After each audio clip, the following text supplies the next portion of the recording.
आप जानते हैं कि कल इसको लेकर के बैठक भी हुई थी कि लेकिन बिहार की चर्चा अभी प्रमुखता से इसलिए नहीं की गई है क्योंकि बिहार में घटक दल हैं जिनके साथ सीट शेयरिंग को लेकर के बात हो। मेरा अगला सवाल आपसे इसी विषय पर था कि जो चर्चा मगर आप बता रहे हैं कि चर्चा नहीं हुई है बिहार को लेकर, इसका कारण क्या रहा मुख्य?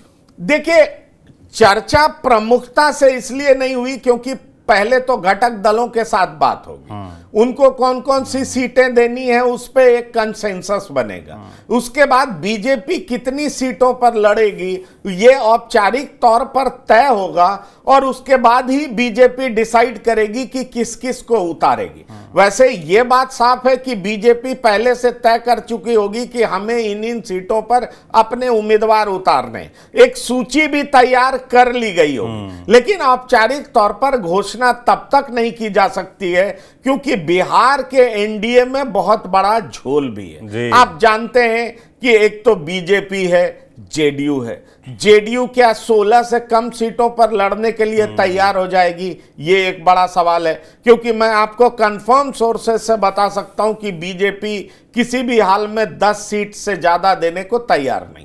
अगर ज्यादा जेडीयू जोर मारती है तो वो 12 हो सकता है, उससे ज्यादा बीजेपी सोच नहीं रही है। लेकिन सवाल उठता है कि क्या 12 पर भी जेडीयू मान जाएगी?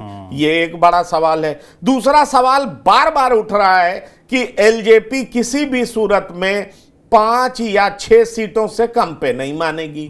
पिछली बार भी एलजेपी को 5 सीटें 6 सीटें दी गई थी, ऐसे में एलजेपी उससे कम सीट पर क्यों मानेगी? एलजेपी की इच्छा थी मगर दो दौड़े हो गए ना। एलजेपी की इच्छा थी कि 5 लोकसभा सीट प्लस 1 राज्यसभा दिया जाए। राज्यसभा में तो एलजेपी को मौका मिला नहीं, ऐसे में क्या एलजेपी 5 से कम सीट पर मान जाएगी? ये एक बड़ा सवाल है क्योंकि मेरे जो कंफर्म सोर्सेज बताते हैं, जो मैं पिछले वीडियो में कह चुका हूं कि एलजेपी के लिए 4 सीट देने के बारे में बीजेपी सोच रही है। अब आपको पता है कि एलजेपी में भी 2 ग्रुप है, एक एलजेपी रामविलास जिसके मुखिया चिराग पासवान है, दूसरा ग्रुप पारस गुट है, वो क्या करेगा? तो ये भी एक बड़ा सवाल है। और साथ ही साथ हिंदुस्तानी आवाम मोर्चा और उपेंद्र कुशवाहा की पार्टी, उनको भी डील करना, इसलिए बिहार में कई घटक दल और एक संभावना वीआईपी पार्टी को लेकर भी है। जी हाँ, और एक संभावना वीआईपी पार्टी को लेकर के भी है। इसलिए इन तमाम जो स्टेक होल्डर्स हैं उनको कैसे डील किया जाए, कैसे मनाया जाए, एनडीए के कुनबे में लाया जाए, एनडीए को मजबूत किया जाए, फिर उस हिसाब से सीटों का बंटवारा हो और सीटों का जब बंटवारा होगा फिर चुनाव के लिए आगे बढ़ाया जाए।